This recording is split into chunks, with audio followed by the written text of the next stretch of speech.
ಸರ್ಕಾರಿ ಶಾಲೆಗಳಲ್ಲಿ ಉತ್ತಮ ಗುಣಮಟ್ಟದ ಶಿಕ್ಷಕರ ವರ್ಗವಿದ್ದರೂ ಮೂಲಭೂತ ಸೌಲಭ್ಯಗಳ ಕೊರತೆಯಿಂದಾಗಿ ಪೋಷಕರು ತಮ್ಮ ಮಕ್ಕಳನ್ನು ಖಾಸಗಿ ಶಾಲೆಗಳತ್ತ ಕಳುಹಿಸುವ ಪ್ರವೃತ್ತಿ ಹೆಚ್ಚುತ್ತಿದೆ ಎಂದು ಶ್ರೀ ಕ್ಷೇತ್ರ ಧರ್ಮಸ್ಥಳ ಗ್ರಾಮೀಣಾಭಿವೃದ್ಧಿ ಯೋಜನಾಧಿಕಾರಿ ಜಯಂತಿ ಅಭಿಪ್ರಾಯಪಟ್ಟರು. ಪಟ್ಟಣದ ಶ್ರೀಕೃಷ್ಣ ಹೈಸ್ಕೂಲ್ನಲ್ಲಿ ಶ್ರೀ ಕ್ಷೇತ್ರ ಧರ್ಮಸ್ಥಳ ಗ್ರಾಮೀಣಾಭಿವೃದ್ಧಿ ಯೋಜನೆ ವತಿಯಿಂದ ಆಯೋಜಿಸಲಾದ ಡೆಸ್ಕ್ ವಿತರಣಾ ಕಾರ್ಯಕ್ರಮದಲ್ಲಿ ಮಾತನಾಡಿದ ಅವರು, ಸರ್ಕಾರಿ ಶಾಲೆಗಳಿಗೆ ಕುಡಿಯುವ ನೀರು, ಸಮರ್ಪಕ ಶೌಚಾಲಯ, ವಾಚನಾಲಯ, ಉತ್ತಮ ತರಗತಿ ಕೊಠಡಿಗಳು ಸೇರಿದಂತೆ ವಿದ್ಯಾಭ್ಯಾಸಕ್ಕೆ ಪೂರಕವಾದ ವಾತಾವರಣ ಒದಗಿಸಿದಾಗ ಮಾತ್ರ ಪೋಷಕರು ಮತ್ತೆ ಸರ್ಕಾರಿ ಶಾಲೆಗಳತ್ತ ಮುಖ ಮಾಡ್ತಾರೆ. ಇದರಿಂದ ವಿದ್ಯಾರ್ಥಿಗಳ ಸಂಖ್ಯೆಯೂ ಹೆಚ್ಚಲಿದೆ ಎಂದು ತಿಳಿಸಿದರು. ಪಂಚಾಯಿತಿ ಮಾಜಿ ಸದಸ್ಯ ಜಿಆರ್ ಶಿವಕುಮಾರ್ ಮಾತನಾಡಿ, ಸರ್ಕಾರಗಳಿಂದ ದೊರೆಯುವ ಸೌಲಭ್ಯಗಳ ಜೊತೆಗೆ ಸಾಮಾಜಿಕ ಬದಲಾವಣೆ ತರುವ ನಿಟ್ಟಿನಲ್ಲಿ ಶ್ರೀ ಕ್ಷೇತ್ರ ಧರ್ಮಸ್ಥಳ ಗ್ರಾಮೀಣಾಭಿವೃದ್ಧಿ ಯೋಜನೆ ಮಹತ್ವದ ಕಾರ್ಯಗಳನ್ನು ಕೈಗೆತ್ತಿಕೊಳ್ಳುತ್ತಿದೆ.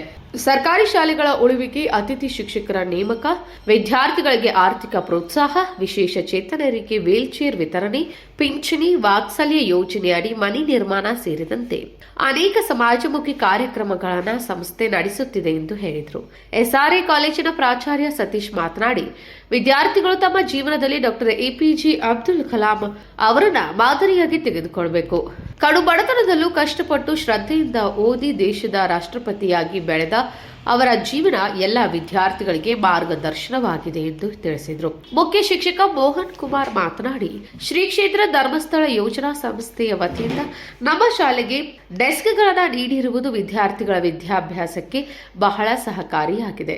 ಸಂಸ್ಥೆಗೆ ಶಾಲಾ ವತಿಯಿಂದ ಕೃತಜ್ಞತೆ ಸಲ್ಲಿಸಿದರು. ಈ ಸಂದರ್ಭದಲ್ಲಿ ಸುಮಾರು 90,000 ಮೌಲ್ಯದ ಡೆಸ್ಕ್ಗಳನ್ನು ವಿತರಿಸಲಾಯಿತು. ಕಾರ್ಯಕ್ರಮದಲ್ಲಿ ಯೋಜನಾ ಸಂಸ್ಥೆಯ ಸೇವಾ ಪ್ರತಿನಿಧಿ ಮಂಗಳ, ಪಂಚಾಯಿತಿ ಮಾಜಿ ಸದಸ್ಯರಾದ ಮಮತಾ ಹಾಗೂ ಶ್ವೇತಾ, ಒಕ್ಕೂಟದ ಅಧ್ಯಕ್ಷೆ ಗಂಗಮ್ಮ, ಉಪನ್ಯಾಸಕರಾದ ಮಂಜುನಾಥ್, ಮಮತಾ, ನಾಗರಾಜು, ಸಹ ಶಿಕ್ಷಕರಾದ ರಾಜಪ್ಪ, ನೇಮಿಚಂದ್ರ, ಯಶಸ್ವಿನಿ, ಶೋಭಾ ಸೇರಿದಂತೆ ವಿದ್ಯಾರ್ಥಿಗಳು ಹಾಜರಿದ್ದರು.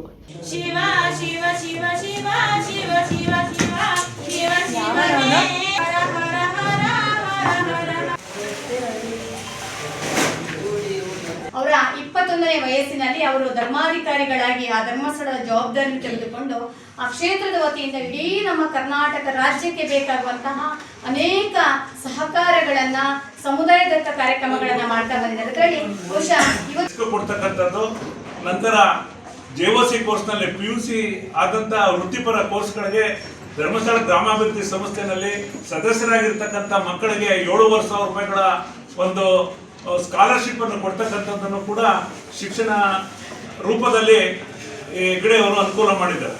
ಒಂದು ಅತ್ಯಮೂಲ್ಯ ಕ್ಷಣ ಅಂತಲೇ ಭಾವಿಸಬೇಕು. ಕಾರಣ,